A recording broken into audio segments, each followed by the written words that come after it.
G'day, welcome back to the channel. So in this episode, I'm going to get stuck into disassembling the 308 in preparation to get the block sent to do all the machine work.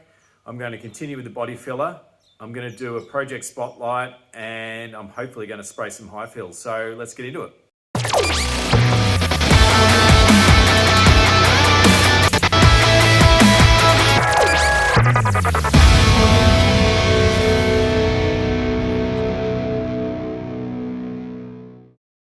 All right, 3 weeks have gone, it's flown again. So I've been doing a lot of homework in those last 3 weeks, just trying to figure out the best way to go with the engine. So as you know, I'm going to stick with the 355. So I've just been trying to find the best solution that's going to meet my budget requirements and what, that's going to entail. So I've decided to go with Tony Knight engines, or Tony Knight in Knight engines in Adelaide.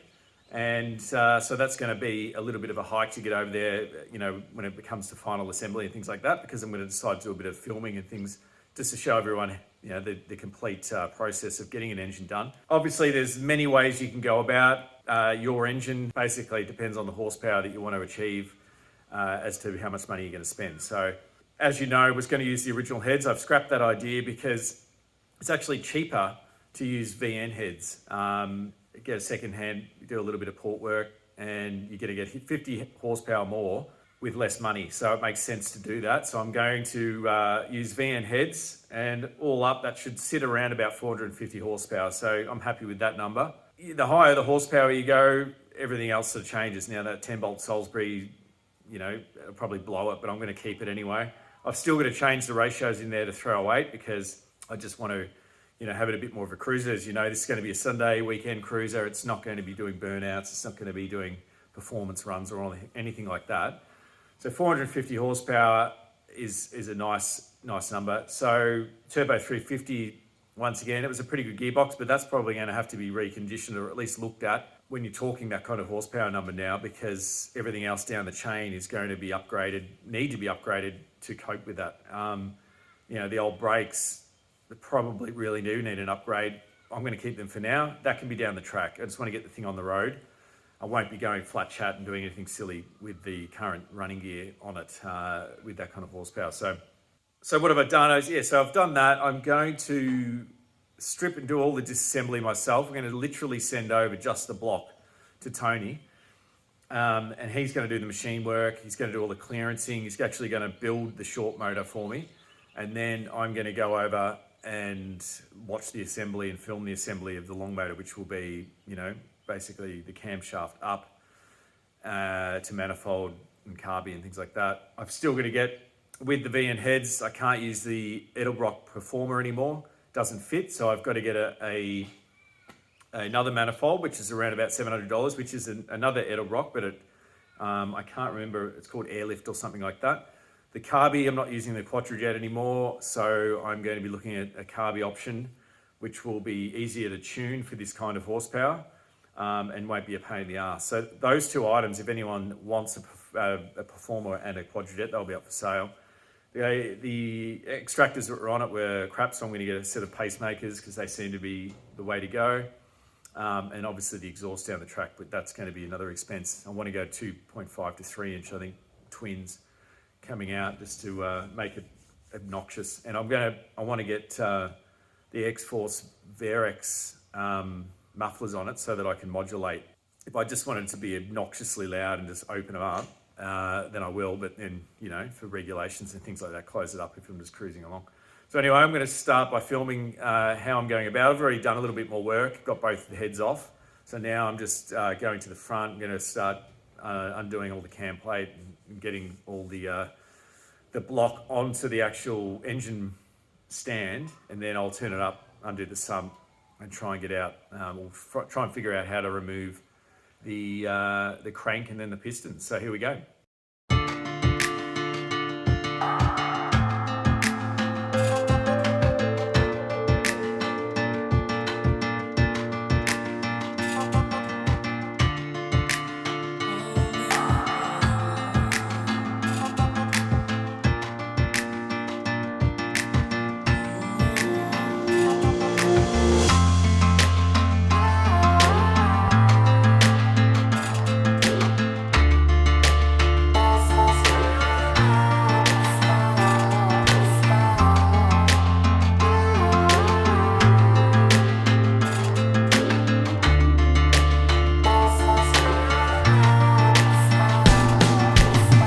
So I got it on, and it was a bit of an effort. I had to get some washers here. So if you're going to do this, get some high tensile steel bolts. So these are 100 mil. So that's 60 there. So yeah, just wanted a little bit, 25 mil I think goes in on the thread, and yeah, just wanted some gap there. So, you know, you could probably get away with a slightly shorter one, but I got 100 mil and just filled the gaps in with the washers so it's nice and tight. I'm pretty sure that's how you do it. So it's going to allow me to spin it, get to the sump, and then obviously the crank and pistons and things like that. So yeah, I always thought it might be a bit of strain on these, but everyone does it, so I guess that's fine. Yeah, so now I'm just going to continue to take all the bits and pieces off. I think that's the water pump and the cam plate and things like that, the harmonic balancer. These these lines here need to go as well. Taking the starter motor off, which was there. So you're getting there slowly. With the flex plate, for those who are taking it off, being spec'd from an American modelled engine, these are Imperial. So I borrowed an Imperial socket kit. AF, I was wondering what that stands for. It means as flat. So it's, you know, at the top of the bolt head, not the actual thread. So as flat. And it was an 11/16 size. So it's in between 17 mil and 18 mil if you're struggling to find one in metric. That's why, because it's Imperial. And yeah, so get one of those sockets and just put it on the ratchet and off you go. Get them out. They're only a little small bolt like that, quite a shallow head on them. And I just use the air gun because I wasn't having no luck because of the spinning of the flex plate. I was having no luck, so that's why the ratchet gun works a treat. So 11/16, that's the size you need.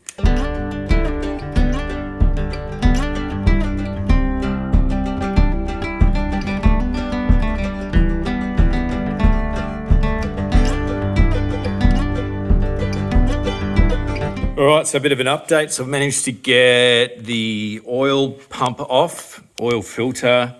I have got the 2 fuel pipes, I think, running there. The coolant pipe coming out of the front there, and the engine mount. These are just old engine mounts. So they're, you know, the old rubber's in there. It's hardened and cracked. So I don't know what the go is with those, if you can replace just the rubber or you have to replace that whole section, because I don't think it comes out.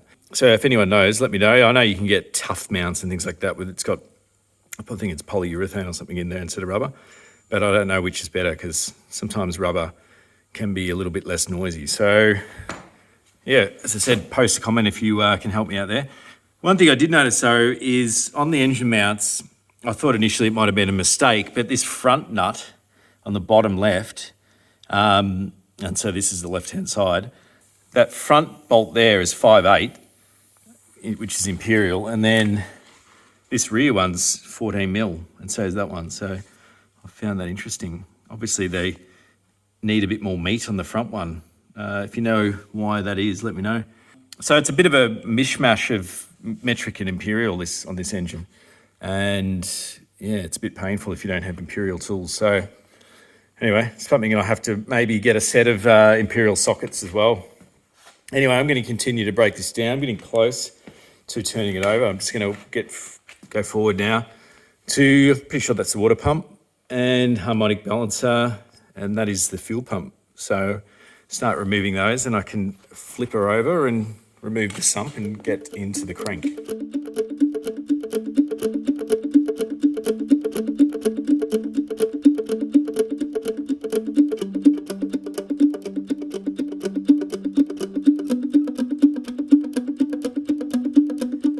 Okay, continued to strip. So I've got the water pump off. I have got the engine mounts, as I mentioned. I have the fuel pump, which is down there. So I'm not too sure with the upgrade to the 355, whether you actually bypass this old mechanical pump and go to an electric pump. I suppose I'll have to talk to the guys down at the machine shop about that.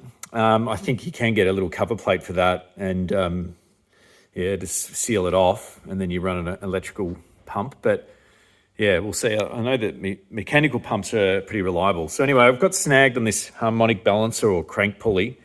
I've managed to get the nut off, but generally you've got to have a puller to get these off. So it's like 3 bolts, and then you use a rattle gun to apply some force and then pull it off. But I don't have that, so I've sort of just MacGyvered it and tried to think of another way while I'm doing this. So I figured out after a little bit of research that this little 10-pound or a couple of kilo puller for body repairs that I bought ages ago can actually be used to get this off.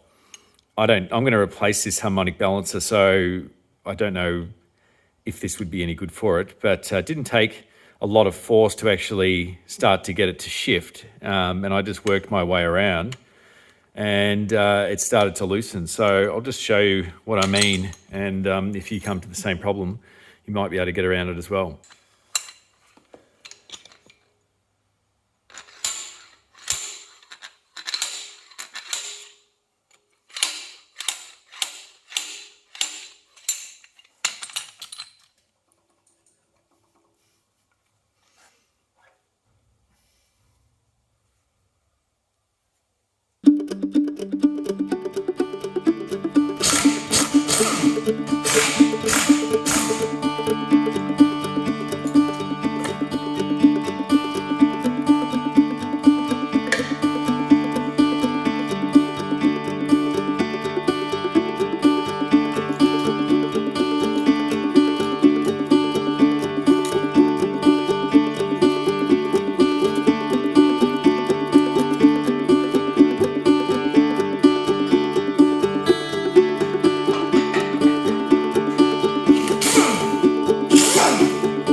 All right, so timing chain, I'm pretty sure.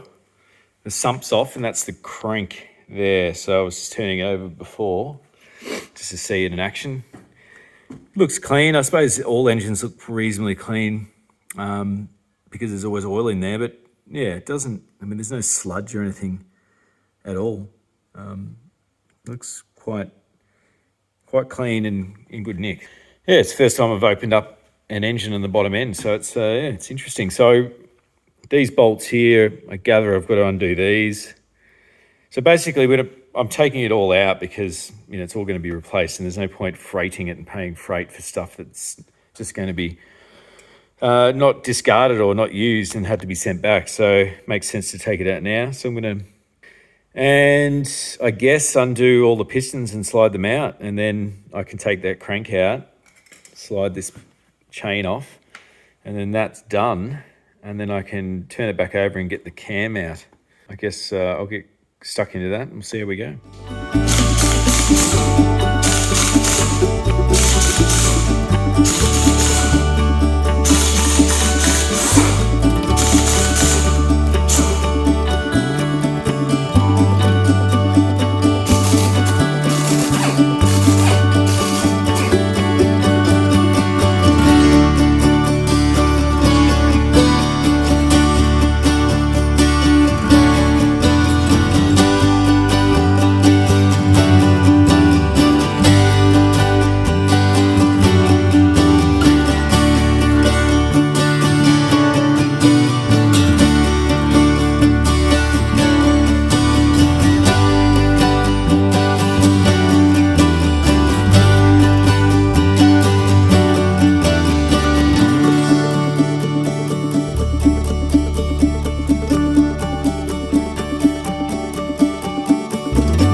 There it is.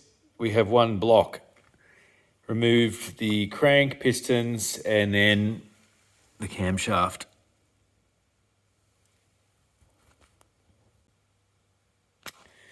So all in all, it's a fair bit of work. A lot of the parts that I'm taking out, I guess, will be thrown away. I don't know. I'll have to assess if I could sell some potentially. I don't think you sell pistons. I'm pretty sure once they're gone, they're gone.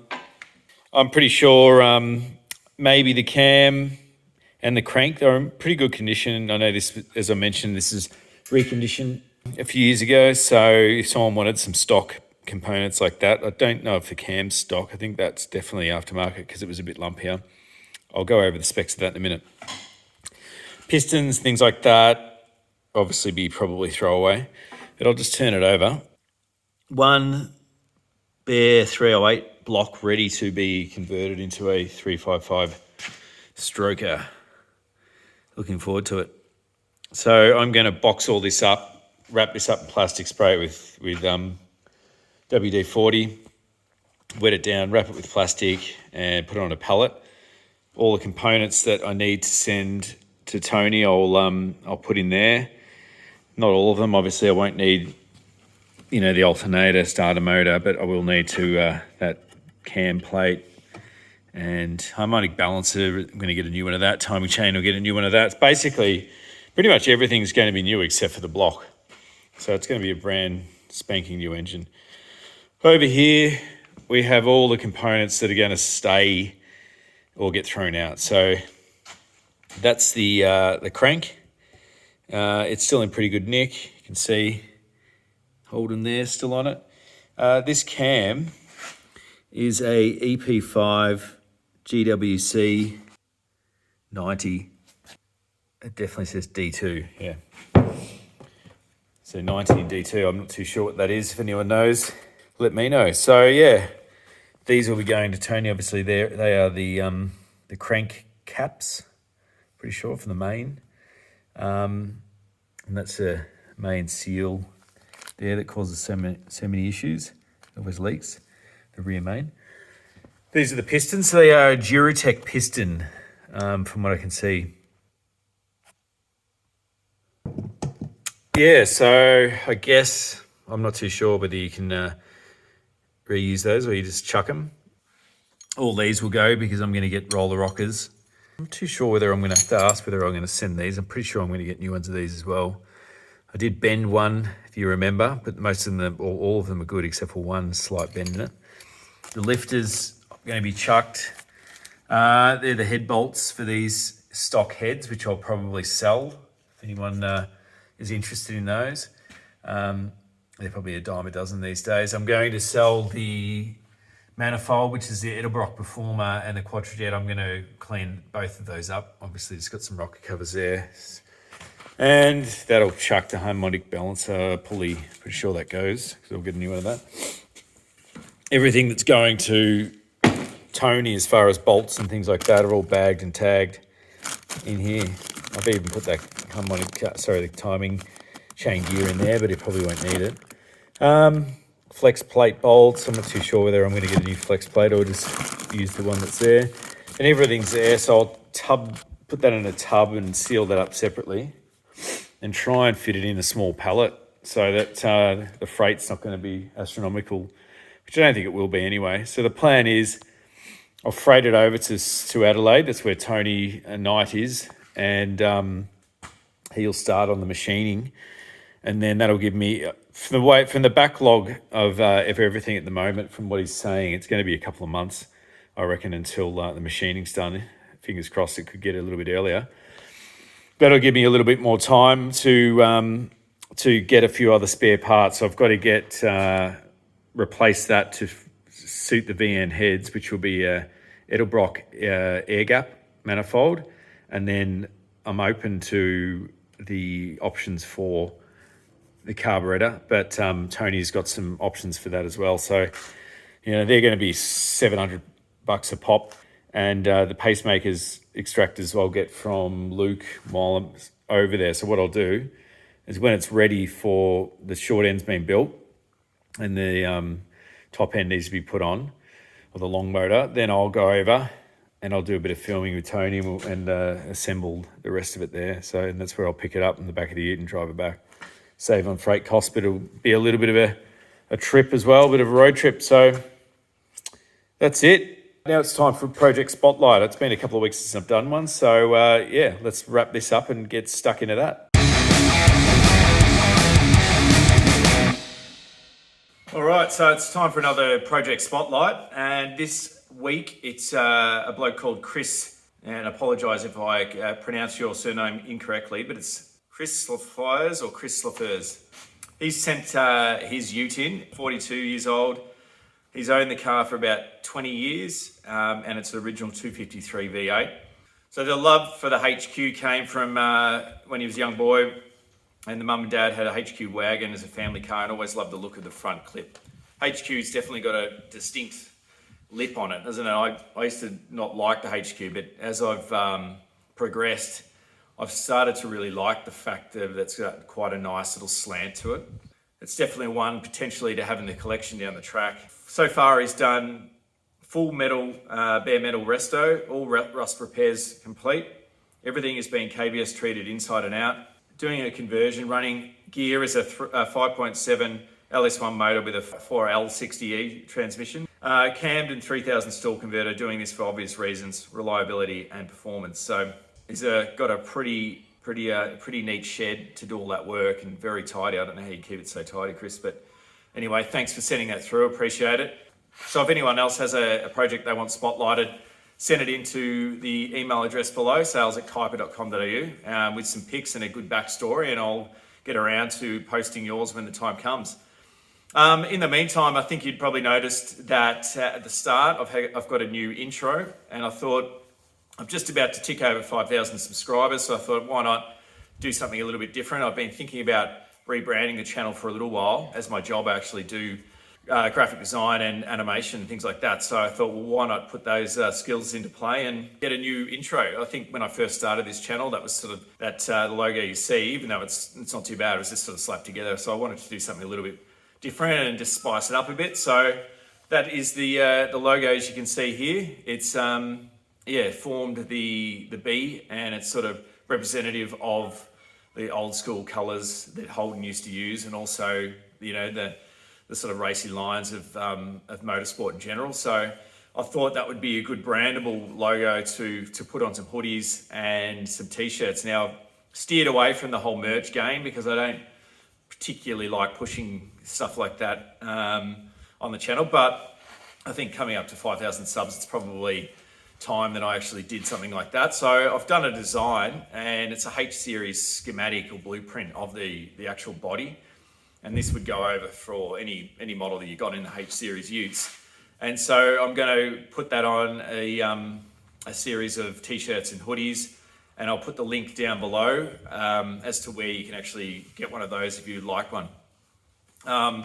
You just click an order and then they'll send it directly to you. So I won't have any stock. It's just, that's just the way it is with those online services. So yeah, I just thought I'd grab that blueprint because I thought it was a really nice depiction of the ins and outs of the actual engineering behind the ute, and it would have just got lost on the internet. I've converted it from a sort of a crusty old JPEG back to something you can actually use and print with. So yeah, it'll be immortalized from this day forward now. So as per usual, like and subscribe. Thanks for following along. If you haven't, please start from the start and work your way forward to here. It might inspire you to start your classic. I'm going to wrap that engine up, get it sent off to Tony, and then I'm going to get stuck back into the bodywork. So I'll see you next time.